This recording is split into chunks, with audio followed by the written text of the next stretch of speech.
ରାଧେ ରାଧେ। ମୁଁ ଶ୍ୱେତଲାନା। ଆପଣ ସମସ୍ତଙ୍କୁ ଶ୍ୱେତଲାନା ରଥ ଚ୍ୟାନେଲରେ ଅନେକ ଅନେକ ସ୍ୱାଗତ। ଆଗକୁ ବଳରାମ ଜୟନ୍ତୀ ଆସିଲାଣି। ଆଜି ଆମେମାନେ 5000 ବର୍ଷ ତଳର ପୁରୁଣା ରେସିପି ସହ ଆମେ ତାଙ୍କର ଲୀଳାର ବି ସ୍ମରଣ କରିବା। ପୁରାଣରେ କୁହାଯାଇଛି ଗୋପୀମାନେ ଶ୍ରୀକୃଷ୍ଣଙ୍କ ବିରହରେ ସବୁବେଳେ କଥା ହଉଥିଲେ, ସବୁବେଳେ ତାଙ୍କୁ ମନେ ପକାଉଥିଲେ, ଆଉ ନିରନ୍ତର ଶ୍ରୀକୃଷ୍ଣଙ୍କ ଲୀଳାର ସ୍ମରଣ କରିକି ସବୁବେଳେ କାନ୍ଦୁଥିଲେ। ଭଗବାନ ଶ୍ରୀକୃଷ୍ଣଙ୍କ ସହ ମଧୁର ସ୍ମୃତି ଯେଉଁ ସବୁ ସେମାନଙ୍କର ଥିଲା, ସେମାନେ ସେଇ ସବୁ ମନେ ପକାଉଥିଲେ, ଆଉ ତାଙ୍କର ଆଖିର ଅଶ୍ରୁକୁ ବି ରୋକି ପାରୁନଥିଲେ। କିଛି ବିଚାର ନ କରି ସବୁବେଳେ କ୍ରନ୍ଦନ କରୁଥିଲେ, କାନ୍ଦୁଥିଲେ। ଏଇ ସବୁ ଭଗବାନ ବଳରାମଙ୍କର ଉପସ୍ଥିତିରେ ହଉଥିଲା। ଏଇ ସବୁ ଭଗବାନ ବଳରାମ ବୁଝିପାରିଲେ ଆଉ ଗୋପୀମାନଙ୍କୁ ସାନ୍ତ୍ୱନା ଦେବାକୁ ଚାହୁଁଥିଲେ। ଏହି ସମୟରେ ବଳରାମଜୀ ତାଙ୍କର ଚତୁରତାର ସହ ଶ୍ରୀକୃଷ୍ଣଙ୍କର କଥାକୁ ପ୍ରାରମ୍ଭ କଲେ, ଆଉ କୃଷ୍ଣଙ୍କର କଥା ଶୁଣିକି ଗୋପୀମାନେ ପୁରା ସନ୍ତୁଷ୍ଟ ହେଇଗଲେ। ଗୋପୀମାନଙ୍କୁ ସନ୍ତୁଷ୍ଟ ରଖିବା ପାଇଁ ଭଗବାନ ବଳରାମ 2 ମାସ ବୃନ୍ଦାବନରେ ବାସ କଲେ, ଆଉ ରାସଲୀଳାର ବି ଆନନ୍ଦ ଉଠେଇଲେ। ସେତେବେଳେ ବସନ୍ତ ଋତୁର ସମୟ ଥିଲା। ଯମୁନା ନଦୀ କୂଳରେ ବିଭିନ୍ନ ଫୁଲର ସୁଗନ୍ଧ ଆଉ ସବୁଆଡେ ପୁରା ଚନ୍ଦ୍ରର କିରଣ ଭେଲିକି ପଡୁଥିଲା। ସେହି ସମୟରେ ବରୁଣ ନାମର ଦେବତା ତାଙ୍କର ପୁତ୍ରୀ ବାରୁଣୀକୁ ମଧୁପର୍କ ରୂପରେ ପଠେଇଥିଲେ। ଆଜି ଆମେମାନେ ସେଇ ବାରୁଣୀଙ୍କ ବିଷୟରେ ଜାଣିବା। ଏହି ମଧୁପର୍କର କାରଣରୁ ପୁରା ବନ ସୁଗନ୍ଧିତ ହେଇଗଲା, ଆଉ ବାରୁଣୀର ସ୍ୱାଦରେ ବଳରାମଜୀ ଗୋପୀମାନେ ଅତ୍ୟଧିକ ଆକର୍ଷିତ ହେଇଗଲେ। ବଳରାମଜୀ ଗୋପୀମାନେ ସମସ୍ତେ ଏକା ସାଙ୍ଗରେ ସେଇ ବାରୁଣୀକୁ ପାନ କରିଥିଲେ।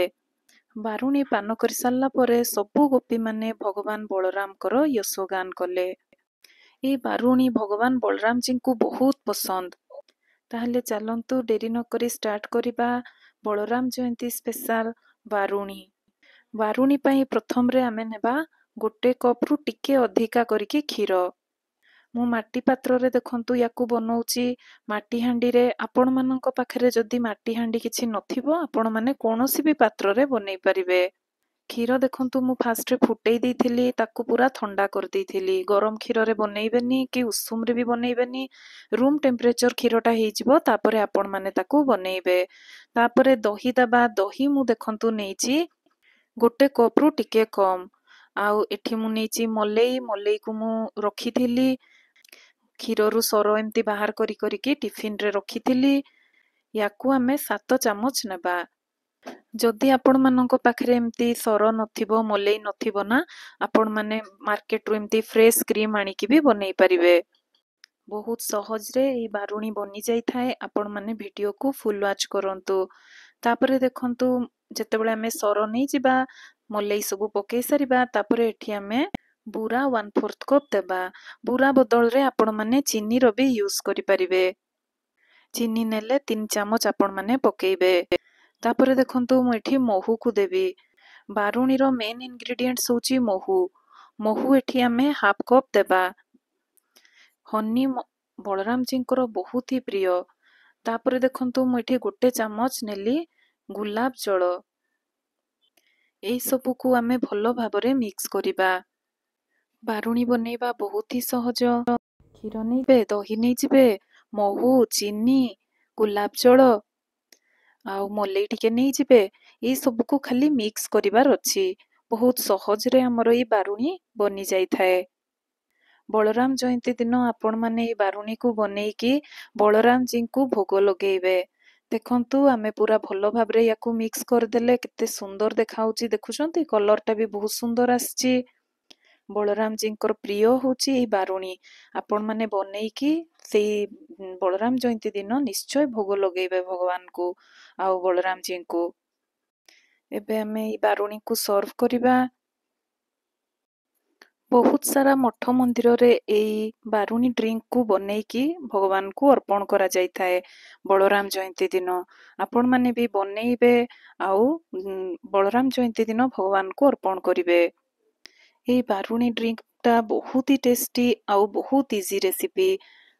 ଘରେ ଥିବା କିଛି ହି ସାମଗ୍ରୀରେ ଦେଖନ୍ତୁ ଆମର ବାରୁଣୀ ଡ୍ରିଙ୍କଟା ପ୍ରସ୍ତୁତ ହେଇଯାଉଛି। ନିତ୍ୟାନନ୍ଦ ତ୍ରୟୋଦଶୀରେ ବି ଆପଣମାନେ ୟାକୁ ବନେଇକି ଭଗବାନଙ୍କୁ ଅର୍ପଣ କରିପାରିବେ। ନିତ୍ୟାନନ୍ଦ ତ୍ରୟୋଦଶୀରେ ବି ଭଗବାନ ନିତ୍ୟାନନ୍ଦଙ୍କୁ ଏହି ବାରୁଣୀ ଡ୍ରିଙ୍କକୁ ଅର୍ପଣ କରାଯାଇଥାଏ। କେତେ ସହଜରେ ଆମର ଏହି ବାରୁଣୀ ପ୍ରସ୍ତୁତ ହେଇଗଲା। ଏବେ ଆମେ ଭଗବାନଙ୍କୁ ଅର୍ପଣ କରିବା। ଭଗବାନଙ୍କୁ ଯେତେବେଳେ ଅର୍ପଣ କରିବେ ତୁଳସୀ ପକେଇକି ଅର୍ପଣ କରିବେ। ତୁଳସୀ ପକେଇଥିଲେ ହିଁ ଆମର ଭଗବାନ ସେଟା ପାଇଥାନ୍ତି। ଯଦି ଆପଣମାନଙ୍କୁ ଆଜିର ରେସିପି ଭଲ ଲାଗିଥିବ ଲାଇକ୍, ସେୟାର, ସବସ୍କ୍ରାଇବ୍ କରିବାକୁ ଭୁଲିବେନି। ଯେତେ ପାରିବେ ଆପଣମାନେ ଆପଣମାନଙ୍କର ଫ୍ରେଣ୍ଡ ଫ୍ୟାମିଲି ମାନଙ୍କ ସହିତ ସେୟାର କରିବେ। ସେମାନେ ବି ବଳରାମ ଜୟନ୍ତୀ ଦିନ ଏଇ ବାରୁଣୀକୁ ପ୍ରସ୍ତୁତ କରିବେ। ଆଉ ଭଗବାନ ବଳରାମଙ୍କ ପାଖରେ ସେମାନେ ବି ଭୋଗ ଲଗେଇବେ।